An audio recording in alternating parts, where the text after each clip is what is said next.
Yeah. Do we know how much? I Will they give you a quantity? No, but we're going to go ahead and get started. So. Good afternoon. It is 2:01 on Monday, August 10th. We are calling to order the Ogden Valley City Council work session. We are here at the Huntsville Town Hall in the council chambers. That's our anchor location. We are also available for electronic participation via Zoom. Real quick roll call here. We have a full house. We've got all of our council members, Hickman, Booth, Shaw, Hoagland, and Julie Baker. I'm Mayor Wampler. We have our recorder and our IT director in-house as well. Please stand for the Pledge of Allegiance. I pledge allegiance to the flag of the United States of America and to the republic for which it stands, one nation, under God, indivisible, with liberty and justice for all. And we will follow that in a moment of silence.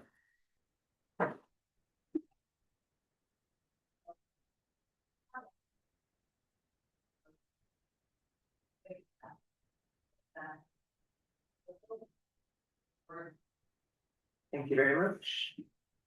All right, we will start the meeting as we start all of our public meetings. First up is our standing items. These are topics that City Council believes are very important and timely. And so we start every meeting giving the latest, greatest update so that all residents, and it's on public record, where these topics stand today. So on August 10th, the first one is the planning update, and there has been no new action since all of our other public things, which is to say that the most up-to-date item for the planning commission that I'm aware of is the public hearing on the shoreline zone, which is scheduled to be held on August 25th. I don't believe there's anything else. Anybody have anything else? Brian Carter, is there anything else to report? Good afternoon. No, that about covers it for our schedule for the next few weeks. We are considering a new application for a conditional use permit for an agritourism activity coming up in the next couple of months. That you may have received some communication from the property owner on. There are some concerns about the weight of the fees necessary for conducting the conditional use permit review. But I'm working with the property owner perhaps on some alternatives until we can kind of work some kinks out of our new agritourism process. Okay. Great. Anything else at all? But no, thank you. In terms of the noticing for the public hearing for shoreline, do you have an estimated time as to when that's going to go out? Yes, so the postcards should go out Wednesday this week to the property owners within the shoreline zone, and all of the documentation will be available on the city website and the state public meeting notice website by Friday. Okay, perfect. Thank you very much. Thank you. All right, next up on the standing item agenda is the legal update. I'll turn that over to Council Member Hoagland. Thank you. First of all, I have written an update more fully explaining the case to go into the newspaper. So I realize not everyone follows that motion by motion. So that would be helpful, but the latest order we received was issued August 5. I shared with our council and staff an order from the state Supreme Court, our newest justice, Stephen P. Dent. And this denied the city's request for re-imposition of an injunction, which essentially was our prior temporary restraining order that would have allowed us to participate in truth taxation. And the order was principally based on the notion that since this is moot, since a doctrine that says the time has already passed. And what the justice was referring to were notices that actually are issued by the county. These are the property valuation notices we all received that indicate specifically how each taxing entity is applied with respect to your property. At the last minute, we understand that Weaver County was contacted by the state, advised that the TRO under which they had been proceeding to issue these notices, that TRO was lifted on July 13th. Consequently, they went and pulled Ogden Valley City from that notice.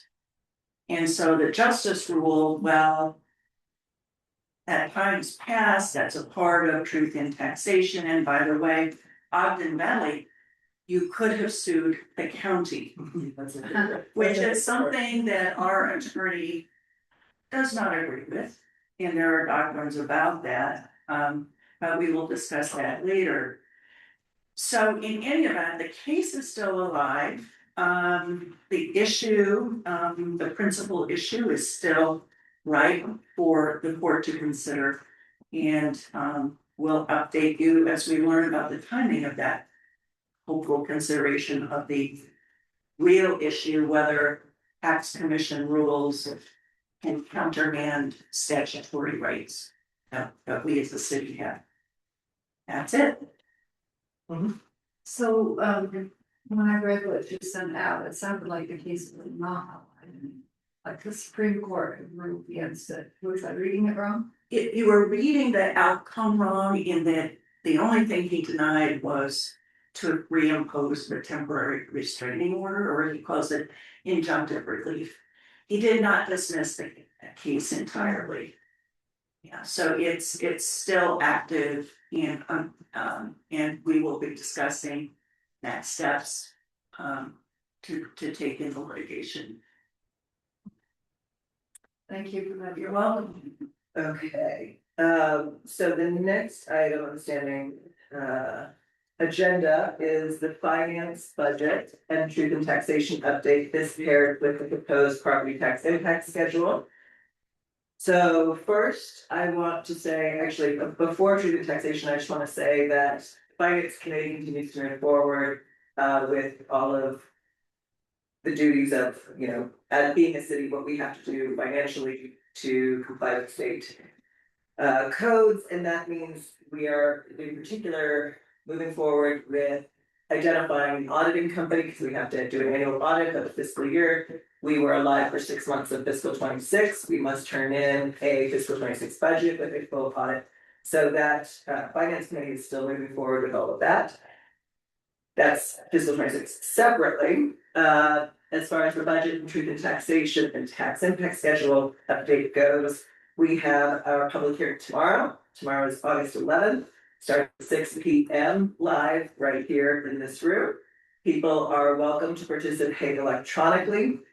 All of those notices have been out and on our city website for quite a while now. The Zoom link is there and everything. People will find that specifically by going to the city website, looking under the public meeting notices, and that's where you'll find the notice with the Zoom link and everything, just as all of our other meetings have always been done. I want to make sure that all residents understand that any comments you wish to present, whether it be prior or during the public hearing, you are welcome to send in written form. You can email them into the city council, pick your favorite representative, or send it through the website, any which way you want to get it into us. We will accept written comment and actually attach it into the minutes and the record of the public hearing. So if you are unable to attend, or if you simply want to do a longer comment than the 2 to 3 minutes allow, you're welcome to do it that way. Or you can show up in person or participate electronically during the actual public hearing itself. The public hearing will be the only thing on tomorrow night's agenda, that's a state requirement, and so there will be a very, very brief presentation from our finance director, just as we did in the public hearing of both the budget and through the taxation back in, what month was that in? June, July? Our last one, that we just did, what was that? Maybe. Well, it all started in May. No, yeah, but we did a public hearing, I think it was June. I think it was June, but anyway, it'll be a similar presentation on the overall budget, but the point is to hear from the residents. And so, it will be a hearing, residents are welcome to come, speak, present, and we will all be here to listen. What else is there? The budget, the full budget, as well as a budget book that explains everything in layman's terms, as well as the property tax impact schedule, have all been available to the public. Not just in hard copies at every single one of our public meetings, as well as in the office, as well as is available for personal download from our city website. You're welcome to open it from your own computer, download it, go through it. And then ask any questions that you have on that. I also want to make clear that tomorrow night is the public hearing. No vote, no decision will be made during the public hearing. That is strictly for us to provide extra opportunity for people to come in and be heard by city council. We are here to listen and take everything in. Any kind of actionable item is scheduled for a week later, our regular city council meeting on the 18th. So there will be no action taken tomorrow night. Let's see. And that's it. Those are my notes on what to make. Any questions or any comments about that? If not, then we are out of standing items and we can go into agenda item 3, which is the grant funding plan. This is not so much about the particular grant options as much as this agenda topic is for the council to discuss, number one, how grants work and make sure everybody's on the same page, that, you know, about the process, the timelines, whether there's matching funds, all of that. It's for us to discuss the current budget allocations as to what we have set aside for grant allocation. It also, what my hope, my objective of having this on the agenda is to begin the conversation amongst city council as to what the priorities might be that we want to be able to focus the grant team to kind of zero in. What are the topics and what are the either services or amenities to the city that we want to really kind of try to go after. So that's why I did this on the agenda. So everybody got a copy of the actual spreadsheet, as you know, and I want to reiterate because the JP team wanted to make sure that everybody understood this is a breathing document. It's not to be considered final. And it will continue to get added to or subtracted or whatever. But it was for everyone to be able to look at ahead of time and get a sense of what's out there so that we can have an informed discussion. Did you all get a chance to take a look at it? Did you have any thoughts or issues that jumped out at you that you wanted to talk about? I did, and I'm Yes. so glad to hear your intro because I felt like it was upside down. I felt like we have started our process of doing our visioning. We need to create goals. We're gonna have a strategic plan soon coming up, I'm assuming. You have an MS4 plan. We are applying for grants and thinking of grants. I think way ahead in the process when we should be developing what we want with our community and with our residents. And then, which I'm hoping we do through the TAP grant, and then look at what grants are available for that. And then we have a stronger application when we say it aligns with our strategic plan, but we don't have a plan yet. So I'm really hoping, I'm glad to hear you say turning that around. This should not drive it. I think we're going No, to. it wasn't meant to. This and Yeah, this is meant to give you an understanding, because I thought JB did a good job of specifying, which helps with the conversation of not everybody here has ever applied for grants before, and so the sense of just because you apply doesn't even mean that it's this year, it could be 4 years down the road, right? WFRC grants are 3-year kind of cycles, so even if you know you wanna get in, you have to go in before, each grant's different. So I wanted people to be able to have a look and see what's out there and get a sense, and that way they address questions. But no, the whole point of this is, all right, city council. What are you guys thinking in terms of what are your priorities and given the amount of money that is budgeted for fiscal 27, we do have an adopted budget, so we know what there is there to work with. I wanted, some of this also, and I explained last time, was that certain things we know are a priority, but they might be a little too expensive within our budget, and so. What else might we wanna do with the current money if we can't go after some other bigger stuff? Yes, I like Peggy's point in that. We wanna make sure we don't get the chicken before the egg, and we wanna go against a plan, absolutely. In some cases, and I think you mentioned this, we are considering applying for grants for, say, stormwater related stuff. So there's a 301 grant and some other stuff in there, either through the EPA or the state DEQ that we may pursue. And then I would suggest that there might be some stuff in there, depending on later conversation about the advisory groups or the committees or whatever we're gonna call them. I'll just make this up. If and when we form a business advisory group, there are grants available either through the state or through the county for things like economic development. It might be wise at that point to see if there's some money available to create a plan. So if there's monies available either to the state or the county, I don't know that there are, for creating an economic development plan for our city, that might be something we would want to pursue because it creates the plan from which other stuff may come. So I would suggest do be aware of what's in here, and within, if we assign committees or advisory groups, for sure be looking in there, because there might be some stuff in there that would help your advisory group. And for sure, over on the engineering side, we are looking at some of the stuff to try to find monies to do some of the stormwater stuff that we won't be able to do if we can't do truth and taxation.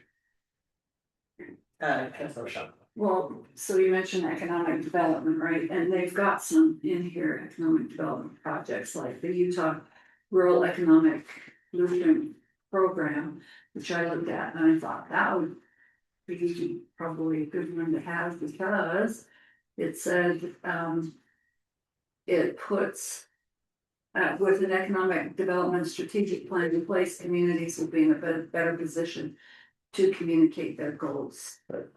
So this highlights those opportunities. So if and when we create a business advisory group, I would suggest that committee and whoever chairs it look at that, because that to me would be an obvious thing to go after. And the product of it is the strategic plan for Ogden Valley economic future.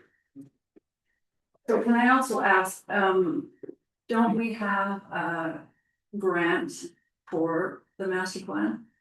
The one grant that we have in place, has it been publicly announced last week, the decision? No, Okay, but it's able to.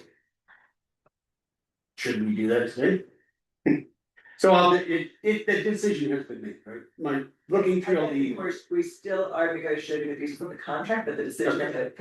We won't, so under the WFRC TFC grant, we will have a consultant who will be supporting us. One of the primary things that they will do for us is help us update the general plan.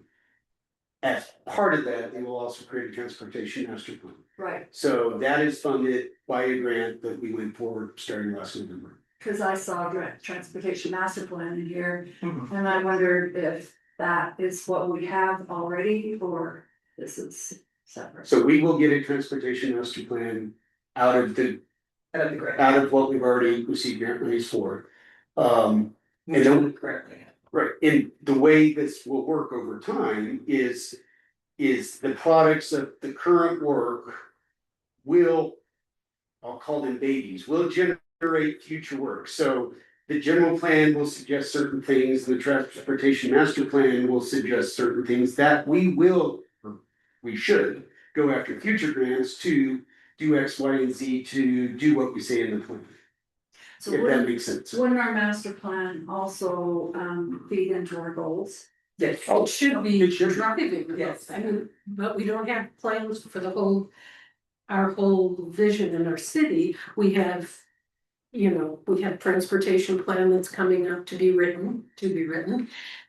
So what I'm saying is I think the goal of the funding is way before what our focus should be. Right now, it feels like we're throwing darts at the wall and just going for this and that, when we should be more focused and aligned. We should have our goals set up, then go after money that supports those goals. And the community will be part of that. So that's what I like too, is getting community input. Councilmember Hoagland. I think we can do two things at the same time, you know, depending on the focus of the grants. We know we need help with transportation. Help on multiple fronts, highways, infrastructure, and this will, you know, and already that is laid out in the current general plan. And so we do not need to wait to apply for grants necessarily until we've got our city council goals and objectives set up. I hate to see us wait and then miss a whole cycle. The grant that we have now, is it called the TLC? Is it listed here? Mhm. Okay, yeah, and that's an example. We anticipated needing it, even before we were city. And the money will be put to very good use, so I'd say let's think of both tracks as we proceed, and I'm not suggesting we apply to everything, but we can use judgment to look at what's on the table now that we know we need help with. One thing I want to point out is that the TLC grant from the point of the contract being signed and that consultant being activated, it is an 18-month process. And so that takes us through fiscal 27 into fiscal 28. We do have some money, not a lot, some money budgeted in fiscal 27. So if the discussion was to just hold and wait until the completion of the general plan and all that, I agree with Councilmember Hoagland that I think there's a lot of things we can identify in the meantime that this brand new city is in need of. I know I mentioned before, and this isn't, I'm not specifying this is what I think we should go after. I'm using it as an example that we know we do not have any equipment for emergency preparedness, and there are grants that are relatively inexpensive that can give funds for radios or other things that as a city we will need to acquire. And I'm not saying that that's the one we prioritize, I'm saying that as an example of either we have to buy them or we could try to use other people's money to buy them, that would be the grant. But it's a lateral move from, say, the vision of the general plan and whether or not the residents still are on track for the villages and all of that. We as a city have to have certain things. And so if it's focusing on those types of things in the meantime, that's for the 5 legislative council members to consider and make decisions on direction. But either way, it's a conversation that needs to start being had. What is it that you guys want to focus your attention and the actual budget into? And you'll start seeing, and even on today's agenda, there's a few items that are all about that. What is the direction the 5 legislative council members want us pursuing and going forward in? Yes, ma'am. I would just like to caution us not to just get so involved in doing tasks that we miss the big picture of having a strategic plan, having success factors, knowing what we're trying to accomplish and focusing our energy. So I just want to Isn't that what this conversation is? It feels backwards, but I hope we get there. Lead us in the right direction. I'm trying to get to the 5 people having a discussion of what direction do you wanna go? Great, I would love to continue our work and maybe go faster and work on goals and then. I heard July for the TAP grant, but that's gotta be August, September now. When are we doing that one?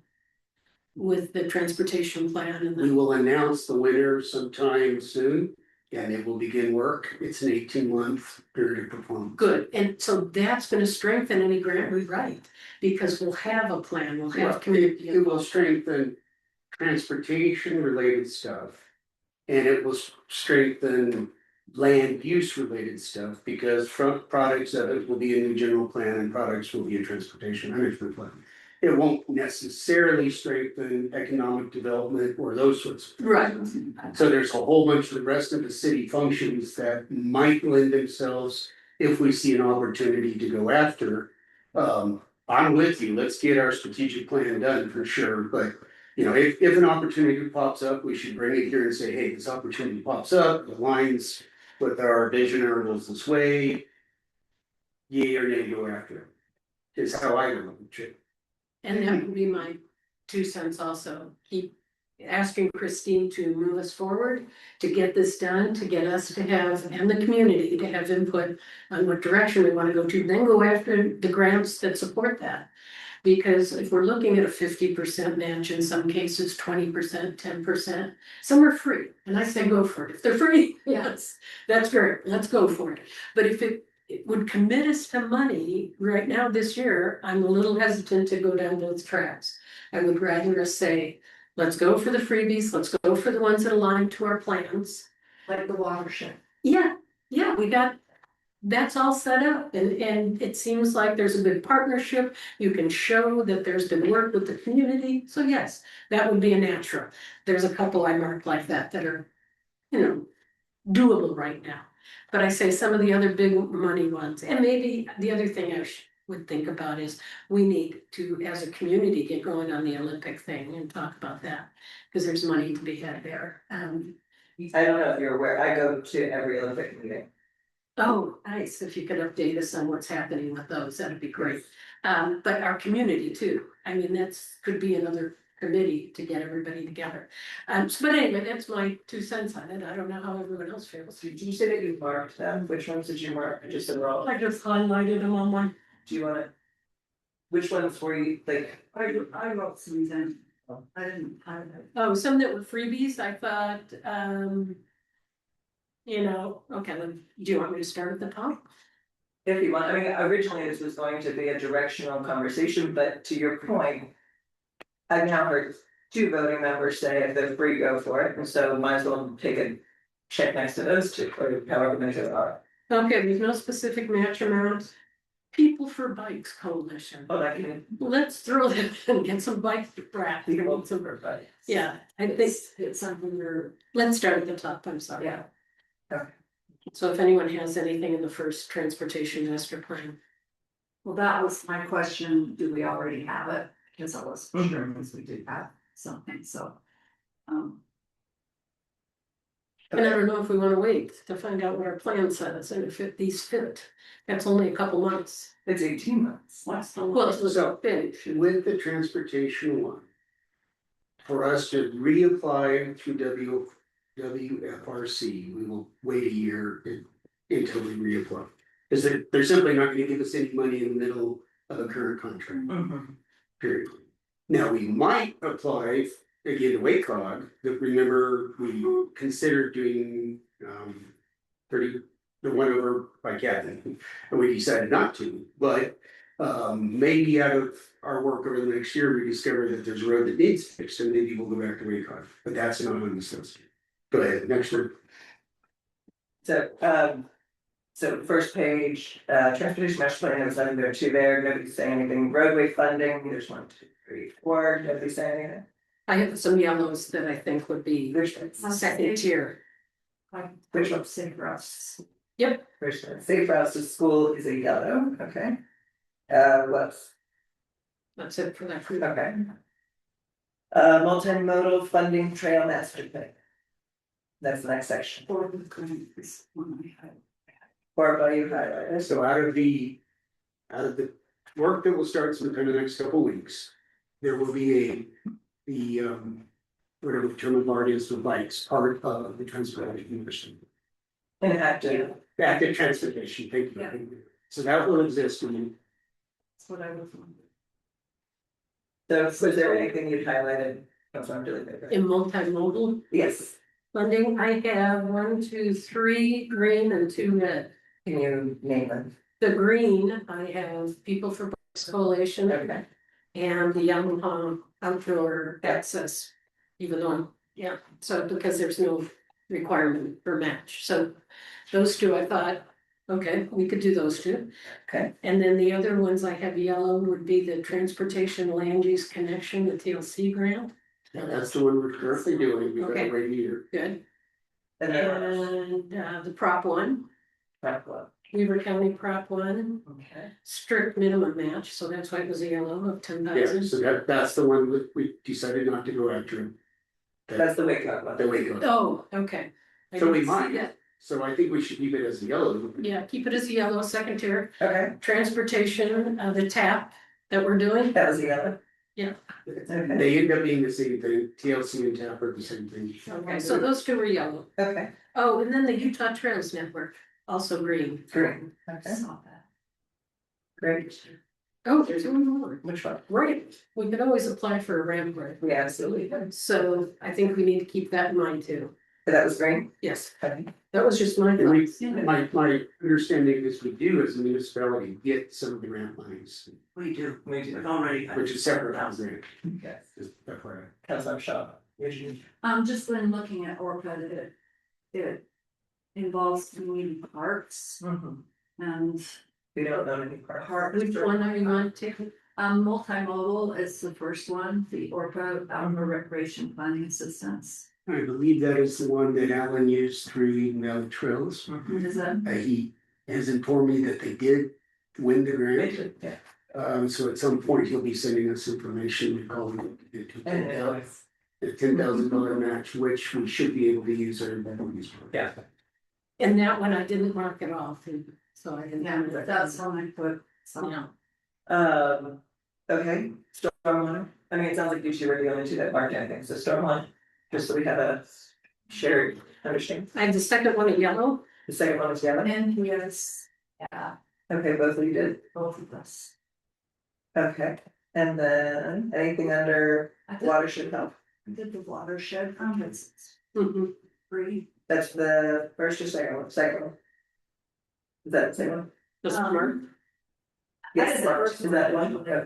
I did the NRCSBL. Yes, and see, and Councilmember Delegate, you did the second one. I did not too. Can I do a recall for just going through together and we can share? Yes. notes? I think we should also focus on partnering with the parks Yes, and seek grants that, for example, the community has long needed a swimming pool. There's an opportunity for a museum about the pioneer heritage here, the American Indian heritage. And that's another body that would help implement.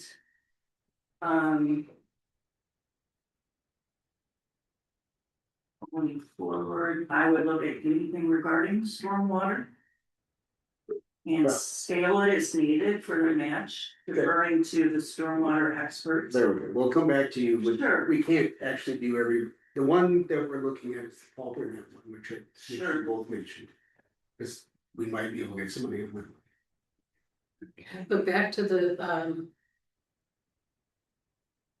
Which one were we doing? We were moving on to watershed. Oh, we Yeah. leaving, okay, that one, but Actually, stormwater. both of you guys like those, and then there was economic development underneath. Shai. You Go met- ahead, Shai, I have one. Yeah, I have green for the, oh, that's water smart. Economic development, Mhm. okay. I have one green and one. Not so green. The Utah Rural Economic Blueprint Program.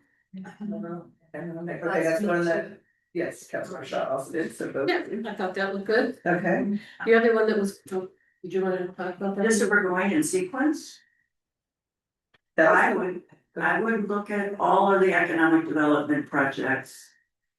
And prioritize them, because we do know we need help. On the economic development side. And I would prioritize based on. Match and liability. So I think what I'm hearing from you is you would like the topic of economic development To be a to priority. be considered as a priority. Mhm. And the one to go after to me is the one that develops our plan for us, from which we can begin doing a bunch of other stuff. Right. And Stephanie, last name at the county is up for to help us with Russell. that. Thank you, Is Russell. that the ARCOG?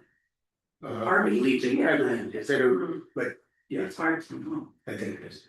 Okay. We just don't have, we haven't had a lead to go after that with Stephanie. And that was the one I put second because I believed that the bottom one, just reading the description, I'd like to learn more about them. The descriptions can be misleading, but. Yeah. The bottom one seemed to be relatively new, and the Center for Rural Development team developed blueprint programs, processes and implemented the processes for all of those counties and newly incorporated cities. So I think I would like to start there before we get involved with the other one, but that would be my preference. Which one? The bottom, the the third one, Rural right. Economic Blueprint Program. Yeah, make, whoever is the person who's tracking this, I would highly recommend you get a hold of Emily or Cindy. And just understand from them the probability of success or not. So then we have to decide how much work we're gonna put into these, because some of them, while they sound good, our probability is since near zero. Some of them that may be a $10,000 match, but we have a huge success factor on, we need to want to pursue this. So the next step would be getting with Cindy or Emily and understanding the reality of these. Of these particular ones, my goal was not necessarily going granular into these particular, it was to figure out. At this thing, My goal of this meeting, yes, was to be able to help give direction to Cindy and everything.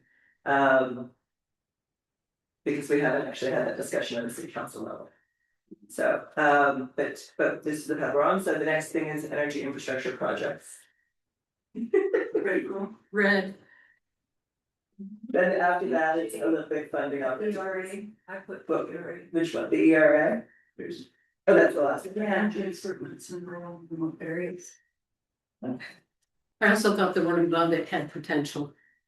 But it had a match.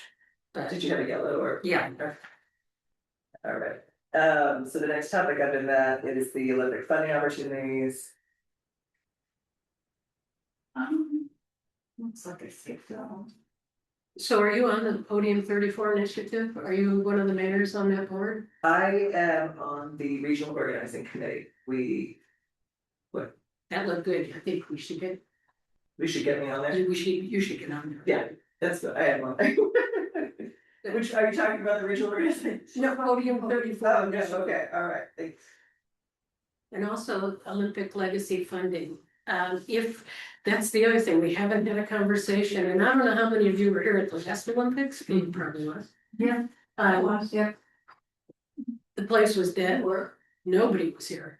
right. I mean, I drove the canyon and felt like it was, something out of a, We didn't know what was going on. yeah, there was nothing, no traffic, nobody, no people. It was amazing. So I would like to know what the plans are, what we're gonna do as a city before we look at pursuing some of those, because there may be one that's more pertinent than another if we get our goals and know what we wanna do.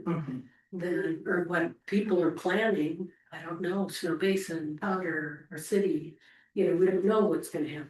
How does that involve? But yeah, Do we know what venues? yes, well, for the valley, I mean, we have. Snow Basin. Snow Basin. That's true. But what about the park? They talked about the park last time. Which park? North Fork. North Fork. Not involved in the way. But I hear little things about Nordic trying to get ready to do some things for the No. Olympics. Not in the 34. That I I know, they- okay, but I mean, it would be nice to get the community input and see what's actually happening and get a committee together to work on that. And then we could look at, is it more transportation? Is it more facilities? Is it more what do we need? Well, and a big part of that, and I'm writing Olympic under item 8 for today's agenda. A big part of it is how much presence do you as city council want the Olympics to have? You mentioned, you used the term, it was great, that you didn't feel like the Olympics was here before. We could strive for that to be the occasion, or we could strive for a larger presence. It depends on what you all are interested in doing. And I'd like to know what the community wants, because I love the events, but I drove to Ogden to get on a bus to go up to Snow Basin to see the events, because you could not drive up there. You have to worry about infrastructure. Yeah, so infrastructure things are, but if they're not gonna be up here, that's the other piece. If the transportation piece is gonna be the same as the last Olympics, which I don't know what the conversations are, but if it's gonna be similar where you have to drive to Ogden to get on a bus to go up to Snow Basin, then our transportation needs aren't gonna be as great as if we have people driving through our city to get to Snow Basin. So that's just, I think we need to get in on the conversation on what's happening. And that may be a chicken or egg thing, you know. Maybe nothing happened last time because there was no preparation being done. And all the preparation focused on Ogden. So now's the time to be proactive about determining to what extent do we want involvement. Yes, Peggy, you're right. We need to know what the people want, or we as the representatives make some early decisions. It is a chicken and egg thing. I'm just positing something here.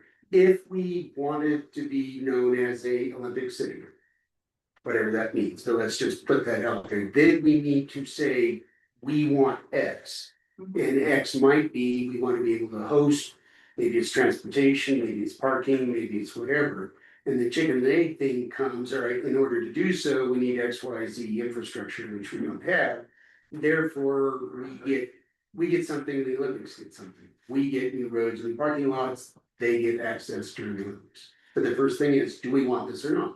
Do we want to be very quiet, you guys go have fun, or do we want to participate? And to me, those are that's a fork in the road that has to be decided soon, because these monies and these decisions literally are beginning to be allocated over the next year. So we need a committee.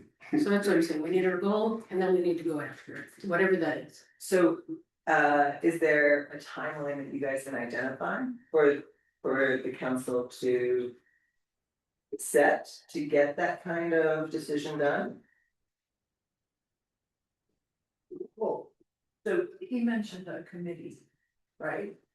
Right, so I added it so that we won't forget it to item 8 today of the discussion of additional advisory groups, but. My question is, how much gas pedal are you putting? I've been going to these meetings since I was elected. I'm late to the game, right? We got elected, and to Councilmember Hoagland's point.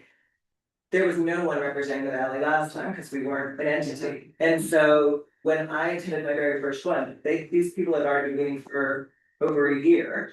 They've already submitted and received funding, that's how the new highway extension's coming in, that's how. There's a whole bunch of money that's going to Union Station.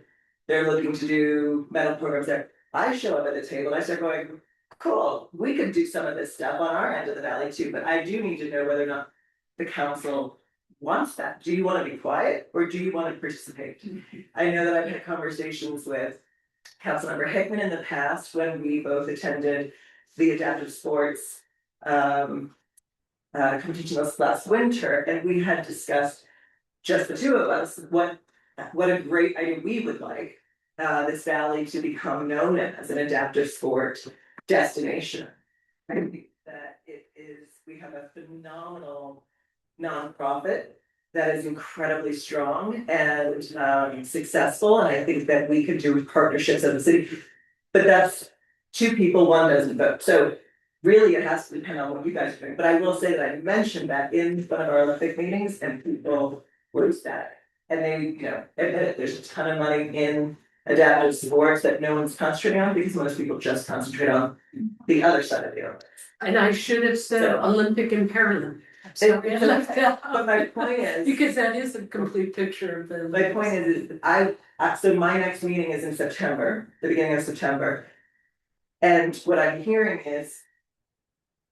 you all need to figure out where you guys want us to go for me to be able to present that. And so I'm wondering what your timeline is. Like, do I have something in September to talk to them about? Or do you want me to hold off? I would like to do what we can to get a feel for the community and see if they wanna support. the So what does that look like? Are you going to organize town halls? Do you have tactics to make sure that that is going to get accomplished? Because meanwhile, the train has left the station and I'm at the table, but if I'm waiting to hear back from you all, you know, Well, there's time. just hearing about this now, I don't have tactics lined up, I don't have that in my head. But I do think it's an effort worth pursuing, because not only, did you do the Paralympics or the, ability races over at Snow Basin, Powder Mountain, also had the University of Utah came and did all of their races over there. Is that the one you're talking about? The mayor referred to the Bradley Cup, which is done every year by Ogden Valley Adaptive. The broader thing is, and this is a teeter-totter with the fact that we don't have a plan and we don't have a vision, but the problem is the train is. It's already back, But there might be. so. So in some cases, we may have to make decisions without perfect information. And in some cases, the fork in the road is the big street. You're either on the bus or off the bus. If we stay on the bus, we at least metaphorically try to get some money in the future. But we don't know, I submit, we don't know what the citizens plural want to do. May I? Well, I think Where are you, John? I personally think we ought to pursue a strong presence, but I'm just sitting here, we don't know what the citizens actually want, period, I'm done. Councilor well, Shaw. we also, they may not know what it would entail, right? And so they need to understand, Janet says, do you want it quiet or not? And I don't know, do the citizens want this place, because would it be overrun? But, is that what the citizens want? We don't know. Yes, Councilmember. Because the train is leaving the station with you hanging on, with BC hanging on. To get the sense of the community kind of the essence, and maybe this could help. We shall be doing our town halls and should ask our communities in each town hall what their thoughts are. That is some feedback. The second way is to start using the website for feedback surveys and start promoting that, pulling people to the website, design a simple survey, and then get some indication of that, and then also forming an advisory committee. Which would include business people, people in the athletic arena and the sports arena who are knowledgeable, many of whom, like Kirk Langford, has been involved in this space. And ordinary citizens, what is it they are interested in? One way or another, 2002, even though it was quiet, started cracking open this alley. And it will be even more so this year. People stay here to get to Snow Basin. And so I don't think we will have the luxury of it being as peaceful as it was 30 years prior. Because that kind of kicked off the real estate boom. As someone said, we were discovered. So I'd say let's do a sensing through those mechanisms, and also get an advisory committee that can help advise the mayor on ideas going forward. And have you, Mayor, been aware of what other communities have done, cities have done to state their claim about what their interests are? So. Choose my words wisely, but right now, the majority of the back and forth is, to my knowledge, is between Salt Lake City and Ogden. The majority of venues are mostly between those two. areas. How does Park City play? Sorry, Park City's involved, but, so what's your question on the How actual should they get games? or- community input or? That I how do you haven't, decide? so each area, and some are further along than others, so, uh. Some cities, and I would say those three in particular, have regional councils, and I'll say regional because of the fact that now Ogden has Ogden Valley. At the table as well, but otherwise, it was, you know, when I came into that committee, it was already off and running, it had Weaver County, Ogden City. Snow Basin, dudes there, trying to think, but it's mostly that, and then I have joined. So now it's regional, but basically. Cities or areas have either formed or are forming, some have been off and running for a lot longer than others, some are just starting to get up and running. But the ones, I would say the Park City, Salt Lake and Ogden area, are the ones who have. Already been formulated, are off to the races, have already, been securing grants and things like that with involvement of. Looking to the Olympics. They're ahead of the game and they're the ones that have venues that are already dedicated. There are still some venues that are not dedicated, but those areas have. Do you happen to know the transportation plan for Snow Basin? Are they gonna do a similar thing or are they? Cause that makes a difference on where people stay. Because they'll stay in Ogden to grab a bus from Ogden to Snow Basin. Is what they did last time, when we all thought we could rent out our houses for a lot of money, and it didn't happen. But, that will make a difference on whether people stay, so we just need some facts on what's happening, I think. And then we can get them out to people, and I don't know, I think the website's a great idea, get people to weigh in, do something on there. So some of that all depends on how much participation you wanna have. So Ogden knows, the city of Ogden knows that they want 100% participation, they are. Going after medal ceremonies that are not declared where they'll be, they are going after, they want people to. They have all the grant money, they're working to get the train station and the highways all fixed so that people will fly into Salt Lake. That there will be bus transportation, there will be all of this coming into Ogden, stay in the Ogden hotels, eat in the Ogden restaurants. We will then bus you up to Snow Basin and back, that is their thing. I come in and I'm like, hey, how you doing? Because depending on what our city council wants to do, we would need to have some reason or presence, right? So whether, if we wanna make sure people are able to stay here, if we want short-term rentals and things like that to make money, if we have a number of. Small business transportation companies here, people that drive people to and from the airport and drive people around. I have submitted some of those companies to the committee to put into the list, because I'm trying to drive money towards our residents, but if, you know, if we wanna have a presence, I can fight for having, for example, a pop-up event venue.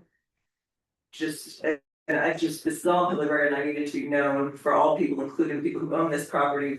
This is just hypothetical, this is not, the government coming in and saying we're doing X, because I haven't talked to anybody about this, but we would need to create a presence the way Ogden is trying to create a presence, right? So we could do something like a pop-up venue where we've got bands playing during the day, there's food available during the day. Big screens so that, because this is a sport, they're doing all the downhill and all that stuff, and Snow Basin, this is a sport that you're not gonna see every turn, you're actually better off in front of screens, so you've got big screens out there. There's food, there's music, there's entertainment, and most importantly, you can stay in the valley, and transportation available to get you from your rental to that venue. And from that venue to Snow Basin, but without wanting to have that kind of a presence. Things collapse, like, so if we're not going to have that, then do we need to create transportation from residences to Snow Basin, or should it just stay Traverse Mountain Greenside? Yeah, that's a But it's- question I think our community needs to answer. But there is a timeline that that you will have missed the vote. And so at some point, whether you feel comfortable or not of having talked to every resident, the council will need to make a decision. But I think at least making an effort to survey people, even though they're a little leery on surveys, but. Yeah, we're ready to service. Yeah. The paper Yeah. asks for feedback, is that great idea? Yes, so something, what is your timeline and what are the plans? That we don't have any more time. When would you need this data? When would we need this data? I mean, I came in January where I was already trying to fight for space. They've been working on this for over a year. So, yeah, yesterday, yeah. Can I raise, if you've been to former Olympic sites, there is some stuff they construct and it goes to waste. And it's usually the actual facility. Right. Like there's a really big empty, beautiful swimming pool in Beijing. And no one's visiting there anymore. On the other hand, there's infrastructure. There's other community assets if you're a support community. That will only be a benefit to the community, to get it funded by Olympic funds. And it's not investing in actual event sites, and I can see Ogden has the ice sheets. Salt Lake has some venues, but I'm thinking of the incidental benefits of getting infrastructure support. Well, that's Why I asked Councilor. I have a hard stop at 4:30. And Or yes, when our regular meeting. no, we should be out. Rather than, this was under the strategic kind of vision of what are your priorities and then how can they align with getting outside funding to not utilize tax dollars? That was the original topic. We can put Olympics, and I will, on a future agenda. So that we can have a more in-depth discussion on that in particular.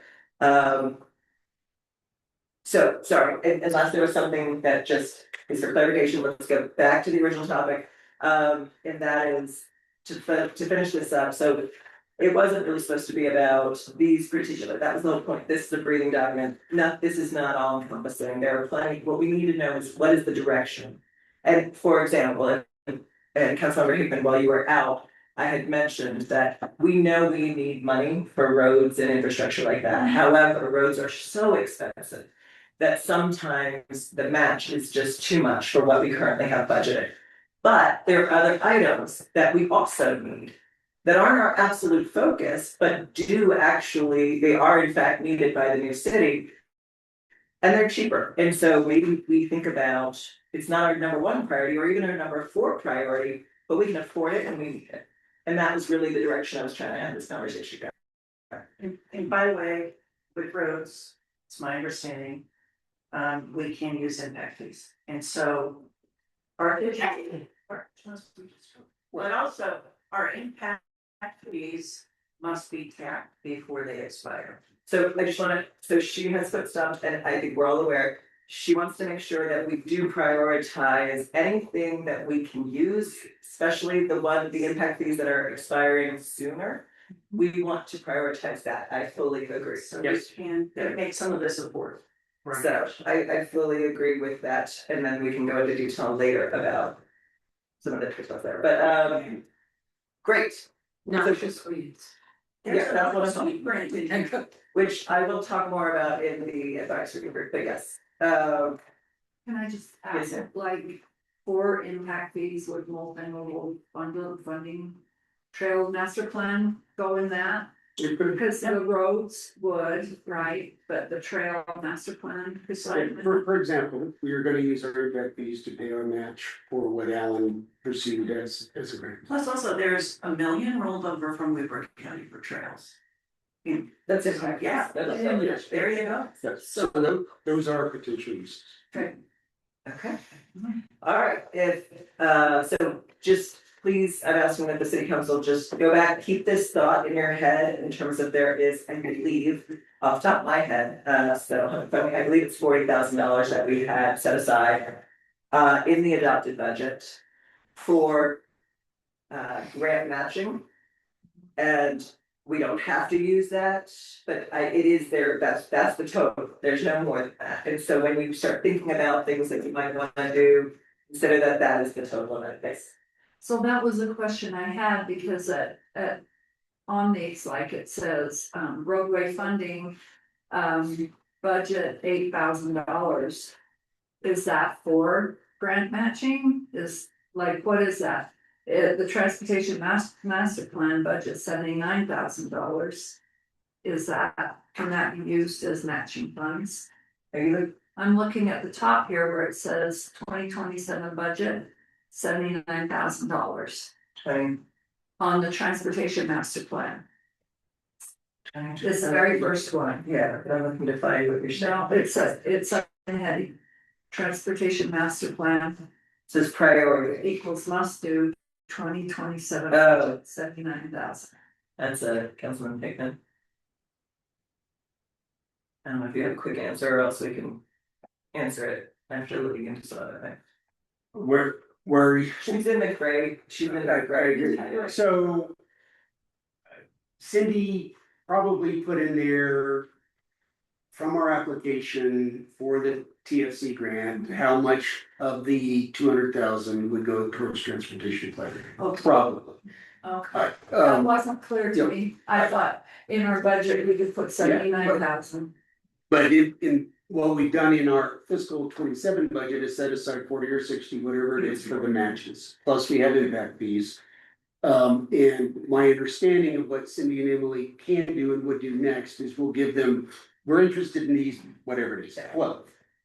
Prioritize them, and work with us on probability of success, type stuff. Yeah, my sense is the matches are soft, if you're. They're new. Yeah, if you're a brand new city, and it's usually enough to show a commitment. And it wouldn't take much on our part, given our finances, so. So I would offer, instead of going down these rabbit holes today that we can't answer, let's have Janet and Cindy and Emily come back with here's the big picture, and if you wanna do this, you actually have to commit X or you don't Y.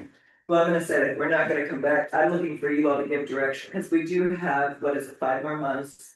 Of paid for access Hmm. to the grant team of JUB. And so in my opinion, to best utilize that access under its current paid status. The city council needs to give direction as to what you want them to do. Right, so because we've already paid for their, for their work. The question is, what do you want them to do in the next 5 months? So we've listed some things and you've written them down. I've written down what you guys have highlighted from this list. I'm genuinely looking more for direction, noxious weeds, Can or. I suggest, here's a list of potential priorities, we'll give to Janet to take back to the folks at JUP. Priorities. Roads, Impact roads fees. and infrastructure to spend, impact fees, weeds. Stormwater and trails. Why would weeds be over some of these other things?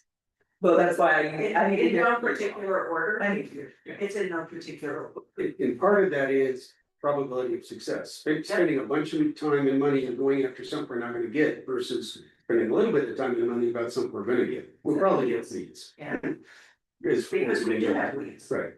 So I agree with that priority, and economic development. I personally would go after that one to get our economic development plan going for us, because the general plan does not do that. But it would be 6 months or a year before we'd even start, and by then we should have our KPIs and our goals against vision done. First, that's just, So we should take the gray areas and decide what 3 top priorities we think. Or I wouldn't stick to this with these grades. This was made by, I would like you to, don't limit yourself to these gray subtitles. Think of what in the realm of the city do you. Think we should prioritize using other people's money. Well, this helps. This It gives you a reference, but don't let it, cause I don't, this. In many of our meetings, we were mostly talking about public works in many of these meetings. I started bringing in, hey, how about not your sweets, hey, how about blah, blah, blah. And but without somebody telling them, please look into that, they're just, they're waiting to follow our direction, somebody's gotta give them direction. And that is the council of the 5 legislators, that's your job, set the direction. What do you need to set the direction? We need more talk at the table, or can we just say, these are the priorities? Have them select the most likely grants under each priority. If you guys all individually wanna send me emails, and I can just, that way it's not Oakmont related, and then you can say, look, 3 out of the 5 wanted X, you know, I'm happy to do that. However you guys wanna do it, I agree. Okay. Alright, it is 3:06, let's move to number 4.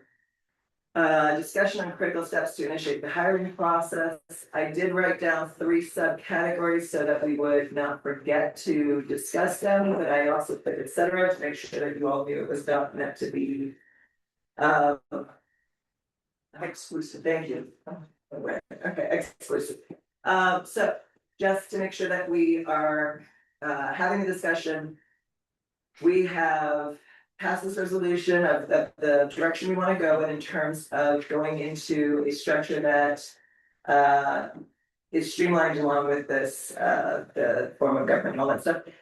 We discussed portfolio SOP manuals. I wanted to bring that back to the table because we never ended up actually putting deadlines or any agreements together in terms of what everyone was gonna do. So I wanted to further that discussion. Everybody seemed like they were in agreement, but we didn't actually flesh out, like, okay, do we have deadlines? What exactly, there was gonna be a template or something, yes. That's where I left. Somebody was going to ask Madison if there was a template that she had that we could follow. Okay. So if there is a template, I think that would make sense for That would help. new employees, people coming in, for us to organize it. Okay, that's a number template.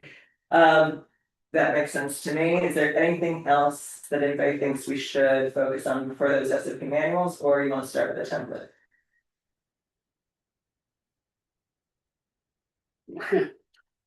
I'm not sure, okay. Template would be very useful. Who to write said SOP manuals wasn't discussed and needs to be discussed, if not today, some point. And when needs to be discussed. Madison, my recollection of her point was, she observed somebody left and nobody knew what to do. So it in my opinion, needs to. If it's council member driven, it should be before the end of the 2 years, the first cycle of this council. Hey, this is what Don did, this is what he did. If it is position dependent, public works planner or whatever, then we should, with the staff. Provide, okay, here's a template over time, 1, 10, 20 months, whatever, create a general SOP on what this department does. And put a suspense date, you know, that way. For what the staff does instead of what we've been doing. So- Yeah, if the objective is. Don dies tomorrow, how do you oversee public works and engineering? Then we need to have something in place before Don does. If it is, the city engineer functions are, then there needs to be something in place that generally describes what the city engineer does. So we gotta decide what we want. What we had discussed in our last meeting was the first option. It was, since we have discussed going towards the administrative model, and right now, it's council members in charge of various portfolios. The discussion was on each council member doing their, basically their own manual. Now there was discussions, I recall the same template, but doing their own manual to give to whomever is now going to be doing it when we start hiring people or doing whatever. Because we're transitioning from council members doing it to somebody else doing it. Yes. So what they do would be more than what we do, I think, at least from my point of view, because like Okay. with special events. They're going on, they're filling in the form. It's going out to the reviewers. I'm one of the reviewers. I need fire to still look at this. But it's all laid out there for them. And so I'm not sure what I could tell them other than. You know, go on to here and look at it, but they're the ones that are actually building it as a position, right? Like, part of staff, like Don was saying, that this would be their job.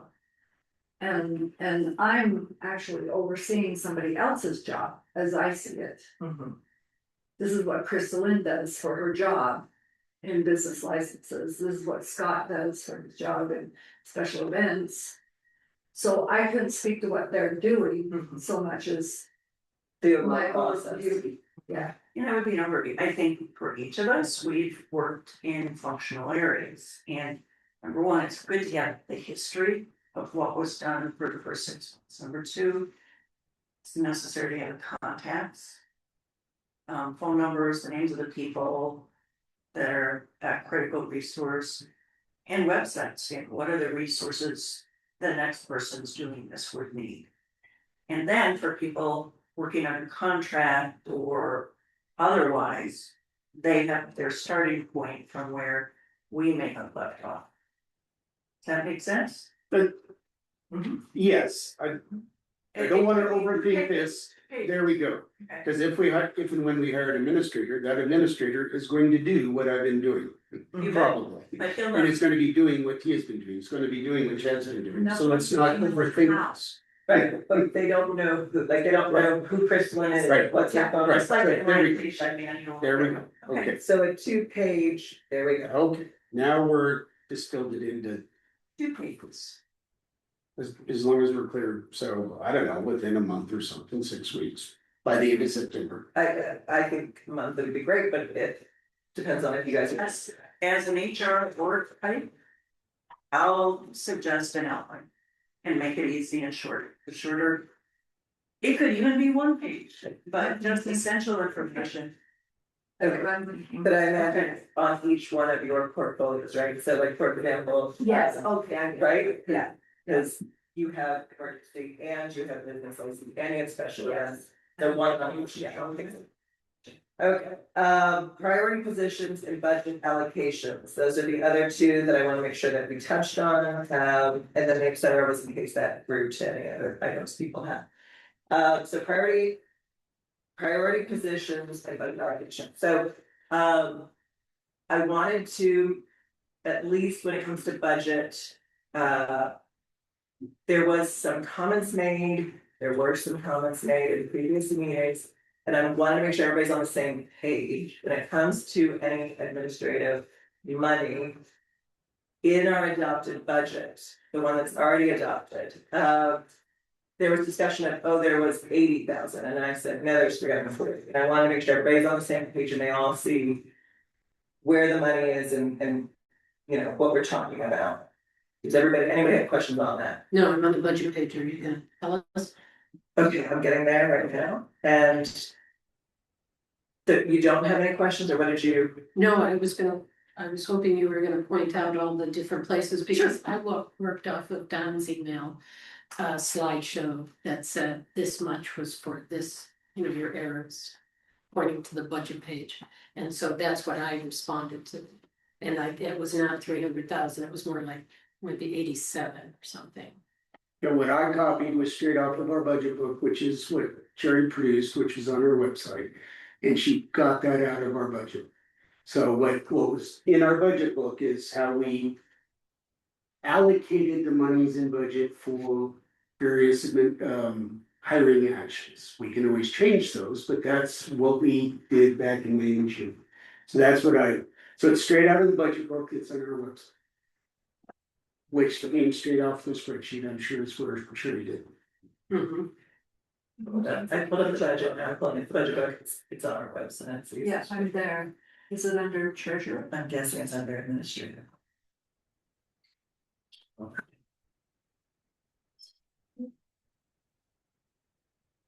The budget book is under finance. On our website. Okay, there's a page on personnel, it's page 12, no, 13 and 22. Okay. So, there is, if you go to the last column, that is the adopted budget as we stand. Page 13 out of 22, budget, yes. Top chart, bottom chart. top. Oh, I was in the top, but I can scroll down and look at your own. It's still on 13, stay on. Song, page 13. Yep. Yep, so the top chart, so when I come up with 340, I'm adding the 86 from the top line. I'm adding. I mean, I had it all on paper now, I have it on paper, but 86 with the 97 with the 155 with public works manager with the, I did not touch the crossing guard because that seems to be fixed, we'll talk about that later. Oh, I see where you're at, you're in the second column. So I was adding those 86,000 plus 97 plus 155. And so that takes you to around $340,000. The reason I'm saying that, and I wanna make sure we're on the same page, is because these numbers are malleable, right? This, we've always said the budget is breathing. So, if we can pay one person less, we can pay somebody else more. For example, the adopted budget has nothing in there for treasurer, recorder, clerk, right? Sure. But if we aren't hiring a city manager or whatever for that amount, we have that money we can move around and play. Or if we are able to get a public works manager for less, right, we've got money there to move around and play. Or if we have to use more, then we need to take it from somewhere else within this column and put it there. Always keeping it at that bottom line. Unless we wanna do a whole new budget, which is a whole other public Right. cost. This is adopted. We can move things around in the budget within their category. You cannot easily move between categories, but you can play in a I category. got it, as long as it adds. It's easy, it just takes a budget. It does, it's just the whole other public cost. So under administrative support, you said you didn't have recorder, treasurer, clerk and all those, but Under- what is under administrative? Yeah, that 97. 97,000. Sorry, okay. Oh no, I was just looking at next to full-time city recorder has $0 in the adopted budget. Going down to administrative support. Yes, Here's what we did that day. She highlighted that as saying, we decided to not spend a specific number on each of those categories, but we decided on a total of 97,000 available for whatever it is, 5 or 6 positions. That's what we I decided. needed to have you repeat, because then that doesn't Right. cover those positions. So we just didn't know how much to each, but 97 available for those 5 or 6, whatever it is. Oh, in other words, think of personnel file, whether it's employee, pay, W-2. Benefits, contractors. So it's the people pot, the service pot. And these numbers are fully burdened with all the taxes and workers' comp and all that, yada yada. So that's how we came up with it. 86 for some sort of administrator, 97 for those 5 people, 6 people, and then those other. 155 for a public works. so I wanted to make sure we understood that because at one point also within the structure conversation, there was discussion of, well. You know, we don't have any money, we can't hire all these positions, whatever, it all depends, it depends on if we're doing with benefits, it depends on if they're full-time, part-time, whatever.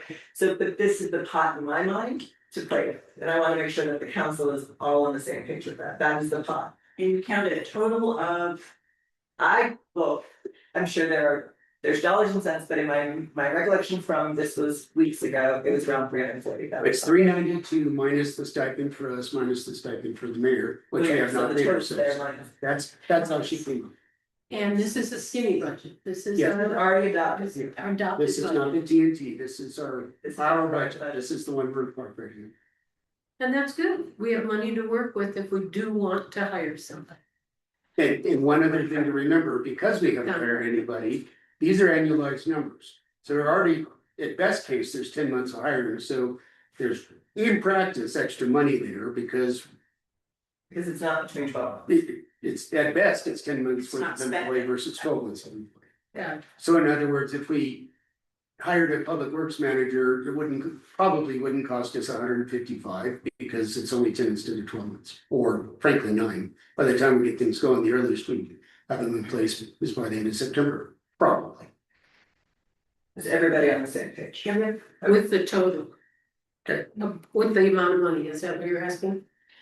not necessarily the positions, because we're. Well, we haven't talked about. Yeah, okay, good. So what you're asking is, are we on board with the money? Just trying to make sure we're all on the same page, so we can continue moving forward. Thank you. We've adopted it, so we're. Yeah, so we're on board with that. Yes, but it was still being discussed in. How it distributes is, what it says. Okay, so the next part of this discussion that I had put down to make sure we talk about is priority of positions, because I have heard in multiple meetings. Different people have different priorities, and I think that we should start a discussion so that, again. Everybody can get on the same page. So I believe I have heard, and you guys can correct me if I'm wrong, but let me just get it out. I believe I have heard from Councilmember Hickman that Public Works is, in his opinion, the first priority. I believe I've heard from Councilmember Julie Baker that she believed a community development director person, or not director, but that role would be her first priority. I would say, because it's called the administrative model, that a administrator is a priority. And so I wanted to start that discussion. Is that what you mean? Well, they're very different. Yeah. And that's what you mean so, by so yeah, the city administrator, so this is That's a what I want. part-time role or whatever it is.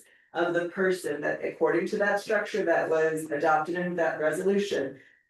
The various departments report into. Mhm. So that's the person that coordinates all the day-to-day. Functions of the city, because all the departments are reporting to that particular person. And that, on that chart is administrative. It's the city administration, right, we stopped talking about a manager, if you remember when the panel was here. They gave us a very detailed definition of the difference between a city manager and a city administrator. First time I'd ever heard of it, and I think we all kind of agree, yeah, we're not looking to do the manager, we're looking to do a city admin. And so that for me is what I think is the priority, since that's the linchpin of where everybody, It's where everybody reports. so, Councilmember Hick. I would say there could be multiple simultaneous priorities. I believe we should hire a part-time administrator soonest. And we should hire a full-time public works manager soonest. And we should consider within the set of 5 or 6, whatever it is, admin functions. How best to support them. I understand we've got a volunteer to replace Kay Larson, so maybe we don't have to pay for that, but we have a recorder that we should consider. We have IT that we should consider, so that is how I'm gonna approach it, the budget supports both of them.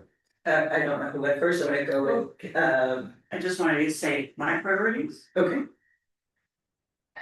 Ideally, you would retain the part-time administrator first, who could help contribute to the selection of public works. So I view them both as early hires and ideally administrator first before the public works person. Is that going to be his or her team? Part of her team. And then I would say, let's give it 3 to 6 months, and I love the community development manager. Why wait? One is financial, the other is, I think we'll learn a lot through this grant. And we will be exposed to new and different talent. And what we think we need today may be different after 6 months of working with this grant, the grant people. okay, Councilmember Julie Baker. I would say I would do a part-time public works person because of us being separate from Weber County now, we're smaller. I think a part-time person to start in this transition year to see what we need. Instead of going full-time, let's step up instead of, you can never step back with a hire. That's a tough thing to do. So you gotta step up. I would go part-time public works, part-time community development, keep those on the works, and a part-time city attorney. Or city attorney, city administrator, if we need that position to oversee everybody. So city administrator would be part-time, the two, I like what you said, we're gonna learn a lot, we're gonna know what we need, so let's not overdo up front. Let's slowly step into this, we got a skinny budget, let's balance that along with our support. You know, our IT and recorder. Councilmember Shaw and. Well, I just a couple of questions. Where would you put, like, if you did a part-time public works manager, where did you say you would put the other funds? I would split it. I do all part-time. I'd never go full-time to start. So we would build, because we're going from nothing. Let's go to part-time, see how much work there is, see what they can do. And go with public works, community, because public works is gonna cover roads, stormwater, all that stuff. Community development is gonna cover everything else on the other side. Economic development, sheriff. Emergency, all that stuff, planning. And then do a city administrator part-time over that. So you, and still have the positions, recorder, treasurer. Yes, All of them, but you would split the public works and. yes, Public works community development, and then do the city administrator part-time. Right, I got that. Also, Kay, you said down the road, community development director, but I don't see any money in there, so where would the money come from? For a community development director? I think that we find money by not spending, not hiring as early as, July 1st. There will be additional money, and I think we have savings potentially with the administrator role. And with Peggy's idea of part-time public works, or maybe a contracted public works manager. We will save money with a contracted public works manager. Because you don't have the, The roll up of benefits the and else, yeah. In-house. Mhm.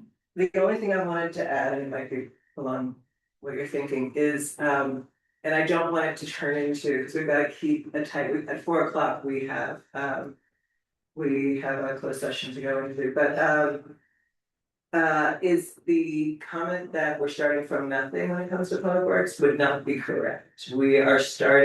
We're currently paying hourly, very high rates for experts to do the public works job. So just so you're aware, it is a full-on happening department that we can actually save money by hiring a person to do rather than paying all the various expert hourly rates that JB are currently providing. I see, yes, I understand. Okay, I just wanna make sure. positions, and that is Okay. one of them. Yeah, so we've already paid them. Right. $50,000 in 6 months, so, the company, JP, so. That was my point, is That is the position was created to bring in-house the $190 we're paying to Nate, and the $180 an hour we're paying to Matt, and the $140 an hour we're paying to Aaron. If we contract, and it might be an option, but if we contract, it doesn't do us any good if it costs us $150 an hour.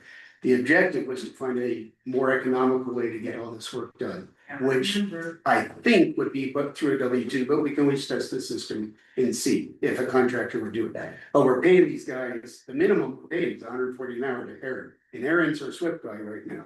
And the public works guy probably would cost a lot less. And It was seven. and by the way, 75. we could contract for a flat fee per month. Yeah, there are ways to look at this, but the way I created the position was to try to save us money, to bring as much of this in-house work that has to be done, and not, I like JUB, but it's insane to pay $190 an hour for somebody to go do this, when we can do it for $75. I understand that, but I guess my point was I was trying to think of, we're going from 0 to full-time was what my head was thinking, as opposed to let's start with part-time and see if we can meet our needs with that. But we're not at zero, I mean, somebody's doing all this. Right, no, I didn't Or mean to it's not getting minimize. done. Or it's not getting done. Didn't mean to minimize that. I know, Okay. I know what you're saying. Again, I'm trying to make sure everyone's saying. Yes. Councilor Schneider. If we, did get a public works manager part-time, is there a chance that we would still be paying JUB for some services that? Yeah, oh yeah, JUB will still be doing engineering. And so we would still be, and it might wind up being this much. Well, there's Well, there's an no gonna entire, do it, whether we are full-time or part-time. there's an entire separate engineering budget. That is JUB. This public works manager has I can say, I think I sent it to everybody, the position description. A chunk of that work is what JUB's been doing. I'm trying to get it over here where it'll be cheaper. And we just have JUB doing engineering instead of inspecting Nordic Village's mud on the street. Right. I just want to also say the other thing that we don't know is testing the labor market. Right, What candidates are show, we don't, you know, Right. we will have to see. Councilmember Booth, did you wanna? I think I fall under what Peggy's kind of saying, it kind of goes back to what I said, last week on it, like. Continuing to keep us more involved based off of being a small city and working on a smaller budget, it's, I think, the better plan for us, and it shows that we're willing to, as public servants, as far as being elected for public services or servants for this, I think it's important for us to show that we're willing to keep doing that. And continue to obviously not put in the work that some feel that they've been working, which they have. I'm not saying that I'm saying they absolutely have, but to spread that out a little bit, but still be able to have some oversight of what's happening amongst the departments we've already been a part of. I, for one, look forward to that. Like, I want to be involved in that way. Maybe cutting back as far as some of my responsibilities with that. And I know some of you feel very strongly that you want to cut back on that, but I would love to still be involved in the city. When I envisioned being an elected official, it was part of that. I saw myself being more involved on a day-to-day basis, not in a 40-hour week sort of thing, but you know, a scaled down, very scaled down version, but still being involved. And my worry of taking that away, once you take it away as a responsibility, it won't be a responsibility anymore, so we won't do it anymore. So I like the idea of being very frugal and looking at ways in which we can save money and show what we're trying to do for the city. So, yeah, that's where I'm at with it. But I agree, I mean, all these are important option, things. I really feel like a mix is important too, though. I think the public works side with the administrative and not waiting long for community development, because I think, and I emphasize that a lot, I think the vision part isn't going to be implemented much from a public works person, because it's more of a task oriented position, and administrative maybe a little bit more than a public works. But still not as much, because they're going to be more and more administrative. Whereas I think a community development person is going to be more in tune and recognize the importance of the community's involvement in what we want as a vision, so.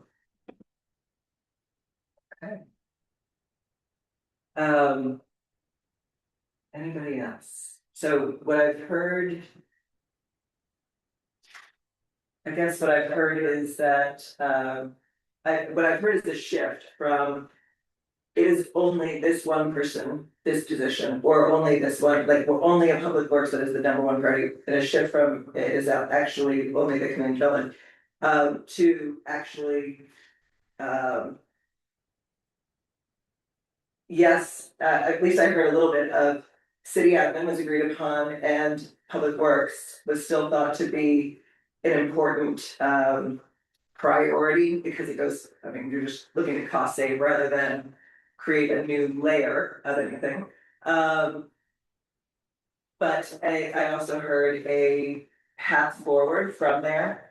Everyone has now at least come to a communal understanding of the money that there is to move around and play within these roles. We do need to test the market and see what's out there, see what it will cost to be able to get qualified individuals. So I think this will probably continue to be not a standing topic for updates, but a standing conversation. So unless there's anything else people want to discuss right now, because of our time constraints, I would ask that we move forward. Unless you want to have any particular conversations. Okay. I'll